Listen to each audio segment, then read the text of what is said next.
Romains chapitre 13, je lis au nom de Jésus. Les autorités sont au service de Dieu pour conduire au bien. Chacun doit obéir aux autorités placées au-dessus de nous. En effet, toute autorité vient de Dieu et c'est Dieu qui donne leur place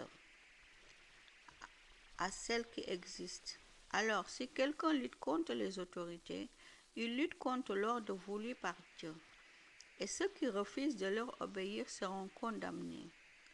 Quand on fait le bien, on ne doit pas avoir peur des autorités officielles, mais on doit avoir peur d'elles quand on fait le mal. Tu ne veux pas avoir peur des autorités, alors fais le bien et tu recevras leurs félicitations. Oui, les autorités sont au service de Dieu pour le conduire au bien. Mais si tu fais le mal, tu dois avoir peur, car les autorités ont le pouvoir de punir et ce n'est pas pour rien. Quand les autorités punissent, elles sont au service de Dieu. Elles montrent la colère de Dieu contre celui qui fait le mal. C'est pourquoi il faut leur obéir, non seulement pour éviter la colère de Dieu, mais encore parce que notre conscience nous le demande. C'est aussi pour cela que vous payez des impôts. En effet, les fonctionnaires qui les demandent sont chargés de ce travail par Dieu.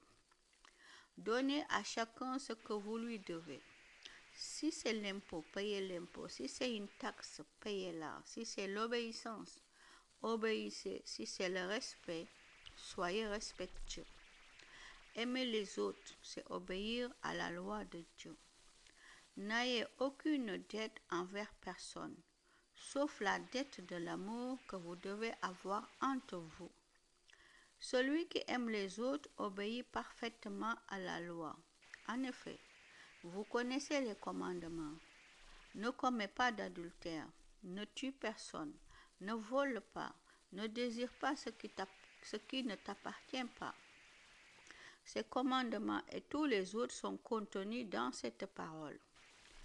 Aime ton prochain comme toi-même. Quand on aime, on ne fait aucun mal à son prochain. Par conséquent, aimer, c'est obéir parfaitement à la loi. Être prêt quand le Christ viendra. Vous connaissez le temps où nous sommes. C'est le moment de sortir de votre sommeil. En effet, quand nous avons cru au Christ, le salut était encore loin. Maintenant, il est plus près de nous. La nuit est bientôt finie. Le jour va se lever. Alors débarrassons-nous des actions mauvaises commises pendant la nuit. Prenons les armes utilisées en pleine lumière. Menons une vie honnête. Comme en plein jour, évitons de trop manger ou de trop boire. N'ayons pas une vie immorale, ne nous conduisons pas n'importe comment. Évitons les disputes et les jalousies. Soyez semblables au Seigneur Jésus-Christ. Ne vous laissez pas entraîner vers le mal par vos mauvais désirs. Amen.